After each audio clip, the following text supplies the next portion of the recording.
Previously on Gears. Let's talk the world of Formula One as we look forward to the Bahrain Grand Prix. And subsequent to the tragic events in the United States in Boston at the Boston Marathon yesterday, there is even higher alert when it comes to the world of Bahrain. Don't forget, in 2011 the race was cancelled. 2012 Formula One made it back, but there was a lot of protests taking place in Bahrain at the time. It seemed to be quite a risky affair. This year we have the same kind of action that we've seen in the past. We've had two car bomb blasts in the main financial hub of Manama, which is the capital of the Bahrain financial district. Now, the thing about it is that Bernie Ecclestone, I am assured, has been in conversation with the federation, meaning the FIA, with the promoter, with the government of Bahrain as well. He's come out and said, listen, he's come out and said, listen, anti-government protests against the race are there. He said, but civilians will be safe from harm at the 2013 Bahrain Grand Prix. I'm no political analyst. It is a quite a complicated affair, but this only happens in Bahrain to this scale every time there's a Grand Prix, because whoever these people are, these extremists, get the publicity worldwide, and they try and disrupt one of the biggest sports in the world. So they get the publicity and their message out there. But let's hope it is a peaceful Grand Prix and that nobody is involved in anything serious as well. A government spokesman from Bahrain has told the BNA agency that appropriate security measures are in place for the Grand Prix. Bernie Ecclestone and the royal family of Bahrain have learned nothing, and that is according to the internet hacktivist group Anonymous. We will remove you from the World Wide Web. We call upon Bernie Ecclestone while still there is time. Cancel your blood race now. Wow. That's some hectic stuff that is coming out from Anonymous, the hacktivists on Twitter. Check them out as well.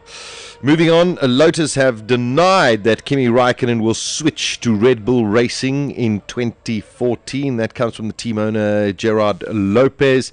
He basically sits and says, Kimi is a driver we appreciate greatly. We would like him to stay. For now, I think he cannot see himself somewhere else either.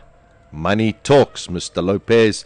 Let me just warn you that way in advance. Here's an interesting side movement from Pirelli, the tyre suppliers. They've come out. They did mention that once the teams get back to Europe, they might relook at some of their tactics when it comes to their Pirelli P0 Formula One tyres. Now, Paul Hembury has admitted that they could change the way that they look at things after Bahrain. There seems to be quite a lot being said about these Pirelli tyres at the moment, and the Paul Hembury came out and says, if we do make changes, we'll announce it after Bahrain and in time for Barcelona. Well, the thing about it is you've got to look at two things: safety and a little bit of durability. Now, we spoke about it all yesterday. My concern is a soft set of tyres only lasting 6 laps. I don't think is good for the sport in any kind of way.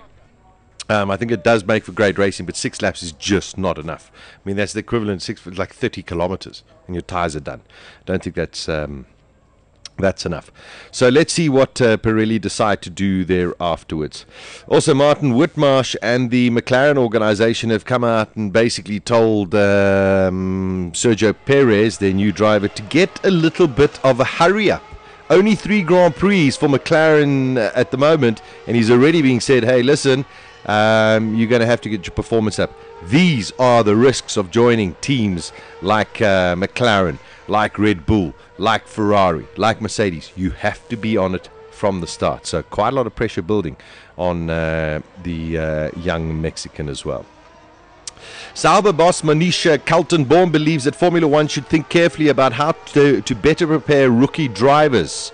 Esteban Guterres has been served a 5-place penalty for the next Grand Prix in Bahrain after crashing into the back of Adrian Sutil. She's come out and said, we can see his potential, but he made a mistake. And that is the dilemma at the moment about rookie drivers. I'm not trying to justify things, but to not have any Friday sessions to practice in and then come into the world of Formula One where there's a lot of pressure because there are only a limited amount of opportunities to score points is very, very difficult. Something we've been arguing about as well. There needs to be a little bit more testing. These guys need to have a little bit more experience before they get into the world of Formula One. There we go. That's a look at what's happening at the moment. If anything else materializes in the next hour and a half, of course, we'll bring it to you right here. Weekdays from 12 to 2 p.m. Central African Time. Beautiful. Gears with Sasha Martinengo on bulls.co.za.